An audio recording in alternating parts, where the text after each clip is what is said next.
Vivemos uma era onde a verdade e a lógica parecem ter sido eliminadas pela gritaria e pela desqualificação. Mas e se eu disser para você que isso não é por acaso? Que há uma estratégia deliberada por trás desse comportamento? Uma técnica ensinada e replicada por líderes e influenciadores da extrema direita. Olá, seja bem-vindo ao meu canal, eu sou Cid Vieira. Já se inscreva no canal, já deixe seu like e compartilhe. E hoje eu trago para vocês como expor essas táticas de ataque, ofensa e manipulação de debates, que têm raízes e métodos ensinados por figura como o finado Olavo de Carvalho, o guru do bolsonarismo. Entenda como essas estratégias estão moldando o cenário político e como elas impactam diretamente o discurso público. A filosofia de Olavo de Carvalho. Olavo de Carvalho foi um dos maiores influenciadores do bolsonarismo e da extrema-direita brasileira. Seus métodos e discursos não apenas formaram seguidores, mas realizaram um manual não oficial de como vencer debates. Não pela razão, mas pela força retórica e emocional. O livro Como Vencer um Debate Sem Precisar Ter Razão. Esse livro, uma adaptação de dialética erística Schopenhauer, ensina técnicas de manipulação retórica, como distorcer argumentos, desviar o foco da discussão e atacar pessoalmente o oponente. Exemplos de táticas defendidas: o argumento ad hominem, desqualificar o oponente atacando sua personalidade ou história. Segundo, confundir o adversário, mudar a ordem das perguntas ou distorcer conceitos para desviar do ponto principal. Essa é outra tática. Terceira tática: o uso da emoção, apelar ao ridículo, ironia ou até mesmo ao ódio para desestabilizar o seu adversário. Quinto ponto: o uso do desrespeito. Quando é uma mulher, eles partem para ofensa como puta e por aí adiante. Ou se for homem, eles chamam de gay ou de palavras de baixo calão ou de outros nomes pejorativos, tanto para o homem quanto para mulheres. Parte 2. O uso estratégico de ofensas e ataques. As técnicas, a prática política. Essas estratégias, longe de serem apenas dicas de debate, se tornaram armas políticas. A extrema-direita utiliza ataques pessoais e xingamentos para descredibilizar seus críticos, especialmente em redes sociais. Alguns exemplos concretos. Em debates online, é comum ver figuras associadas à extrema-direita desviarem o foco com insultos pessoais. Mulheres que criticam o bolsonarismo, por exemplo, muitas vezes são atacadas com ofensas misóginas sem precedentes. A narrativa de que qualquer crítica é um ataque ao Brasil ou aos valores tradicionais também é amplamente usada para desqualificar opositores. Então, como isso impacta o debate público? Esse método não apenas desvia do debate racional, mas também inibe vozes críticas, transformando-se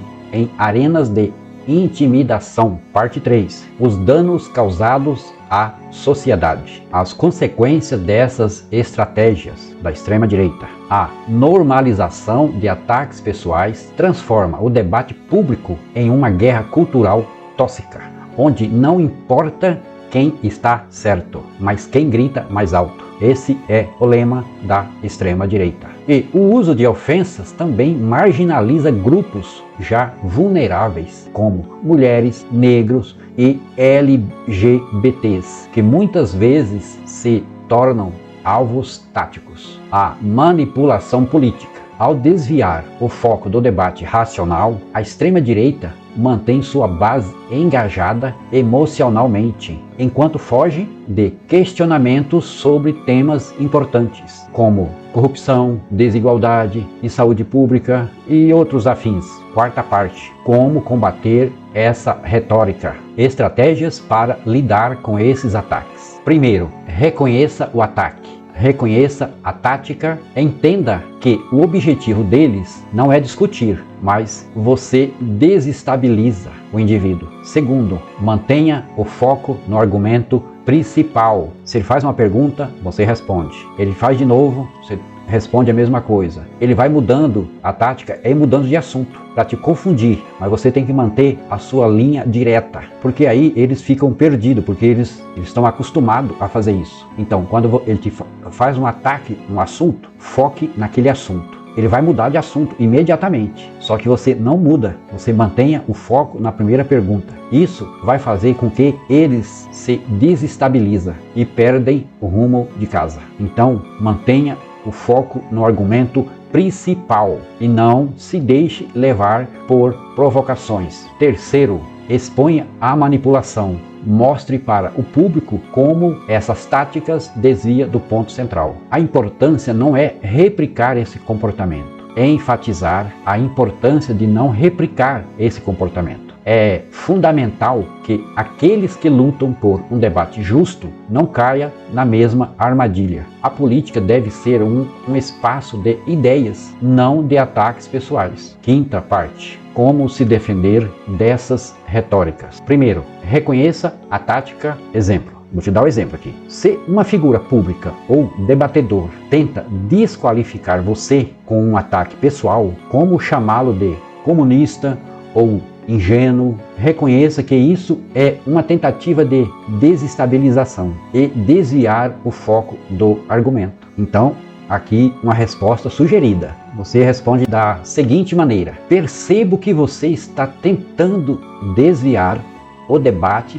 para ataques pessoais. Vamos voltar ao ponto principal? A questão aqui é sobre como essa política impacta a população e não sobre rotular quem discorda. Essa é a primeira. Segundo, mantenha o foco no argumento principal. Vou dar um exemplo. Durante uma discussão sobre políticas públicas, por exemplo, alguém faz uma acusação genérica, como a esquerda só quer destruir a família. É o que mais vejo eles falando. A resposta sugerida: você está generalizando e desviando a discussão. Vamos voltar ao ponto central. O debate aqui é sobre como assegurar direitos iguais para todas as famílias, independentemente de sua composição. Terceiro, a manipulação. Vou dar o exemplo. Alguém usa dados distorcidos ou informações falsas. É o que é mais corriqueiro deles. Como os países que adotaram políticas progressistas estão todos falidos. Você já deve ter ouvido isso várias vezes. Resposta sugerida: essa afirmação não é verdadeira. Países como a Noruega e a Dinamarca, que adotam políticas progressistas, têm economias saudáveis e altos índices de qualidade de vida. Podemos discutir com base em dados confiáveis em vez de informações infundadas. O que eles querem transformar é o debate, dizendo que é países progressistas. Sempre eles vão focar em Cuba e Venezuela, como se Cuba e Venezuela fossem estados progressistas. Venezuela é uma ditadura, que lá tem um ditador, e Cuba também. Você não tem que defender nem Cuba nem Venezuela e nem comparar, porque esse é o ataque que eles vêm dizer que todos países progressistas são falidos e vão citar Cuba e Venezuela. Você cita Noruega e Dinamarca como exemplo. Quarto, use fatos e fontes confiáveis. Vou dar um exemplo. Se alguém nega mudanças climáticas dizendo isso é invenção de ambientalistas radicais, vou dar a sugestão de resposta. As mudanças climáticas são reconhecidas como um problema real pela maioria dos cientistas do clima. Relatórios como do IPCC, Painel Intergovernamentais sobre Mudanças Climáticas, explicam como essas mudanças afetam o planeta. Posso compartilhar alguns estudos se você quiser entender melhor. Pronto, você vai calar o argumento do indivíduo, porque ele não está preparado para a sua resposta. 5. Reforce o respeito e a lógica. Vou dar exemplo. Se o debate começa a se tornar agressivo, com xingamentos e gritos, reforce o tom construtivo. Vou dar uma resposta aqui. Aí você diz o seguinte: eu valorizo um diálogo respeitoso. Mesmo quando discordamos, podemos discutir as ideias sem precisar recorrer a ataques pessoais ou desrespeitosos. Você vai deixar o indivíduo sem ação. Sexta, não entre na mesma retórica. Vou dar exemplo. Se o teu adversário usa ironias como: ah, claro, você deve ser mais um que acha que o governo deve bancar tudo. A sua resposta: eu não disse isso, mas parece que você está tentando distorcer o que eu falei. O ponto aqui é que o governo deve assegurar serviços básicos como saúde, educação, que beneficiem toda a sociedade. Sétimo, use a audiência a seu favor. Vou dar exemplo. Se o ataque ocorre em público, explique calmamente a situação para a audiência, no caso, as pessoas que estão ali, com a seguinte resposta: todos podemos perceber que, em vez de responder ao argumento, ele está tentando desviar o debate com ataques pessoais. Isso é típico quando alguém não tem uma boa resposta para dar. O cara ou a pessoa vai ficar pé da vida. Essas estratégias ajudam a desarmar retórica tóxicas e a manter o debate em um nível produtivo e respeitoso. O objetivo é desmascarar as táticas de manipulação sem cair nas armadilhas emocionais que elas tentam criar. E para concluirmos, enquanto permitimos que a manipulação e os ataques pessoais dominem o debate público, reforçaremos uma política de ódio e divisões. Precisamos nos levantar contra essas táticas e exigir um diálogo baseado na verdade, na lógica e no respeito. Se você acredita na importância de um debate honesto e transparente, compartilhe esse vídeo, se inscreva no canal, deixe seu like e ajude a expor essas táticas. Juntos podemos construir um futuro onde o respeito e a razão prevaleçam. Até o próximo vídeo e tchau!